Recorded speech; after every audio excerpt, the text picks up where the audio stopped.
Bonjour ces petits fauves, aujourd'hui je vous fais une vidéo pour vous montrer la 5e extension de cartes Pokémon, Team Rocket, toujours en japonais.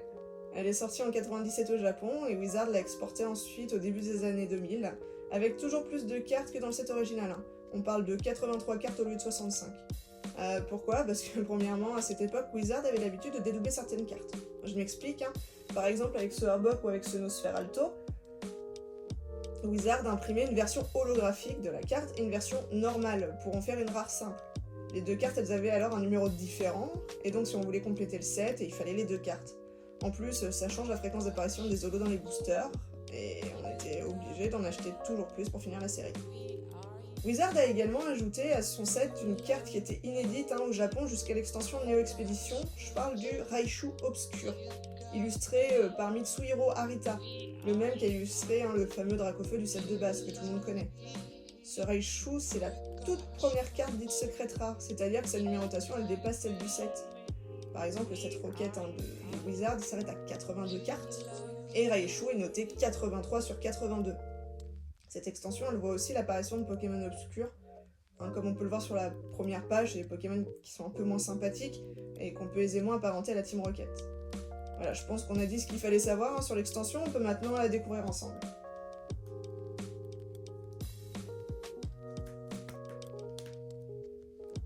Donc on constate que, comme dans le jeu, Rocket n'a pas beaucoup de Pokémon de type feu. Il y a quand même les plus populaires, je pense notamment au Dracofeu qui est juste là, qui est une carte assez recherchée. Moi je suis plutôt Team Tortank, donc il est ici, on le retrouve là, illustré par Mitsuhiro Arita. Toujours. Voilà. Moi en termes d'illustrateur, je préfère Kagemaru Inino. C'est lui qui a illustré par exemple le Léviator qu'on retrouve juste ici. Le Léviator d'ailleurs qui est la pré-release de la série. Et une pré-release du coup c'est une carte qu'on obtient en avant-première lors d'événements par exemple des tournois. Voilà. Et on voit que le Florizard c'est encore le grand perdant du trio parce qu'il n'a pas de carte dans cette série. Voilà. Le Pokémon le plus dark, faut bien le dire, là, sur toute cette page, c'est quand même le Flagados. Miaous et Persian sont bien là, c'est les Pokémon qui se doivent d'être ici, du coup. Là, je vais attirer votre attention sur cette carte-là. En français, elle s'appelle Et voilà la Team Rocket, qui est la première carte ultra rare du jeu de cartes Pokémon.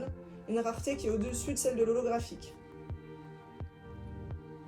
Et on va voir les deux cartes restantes qui sont juste là, avec ici une énergie multicolore en holo.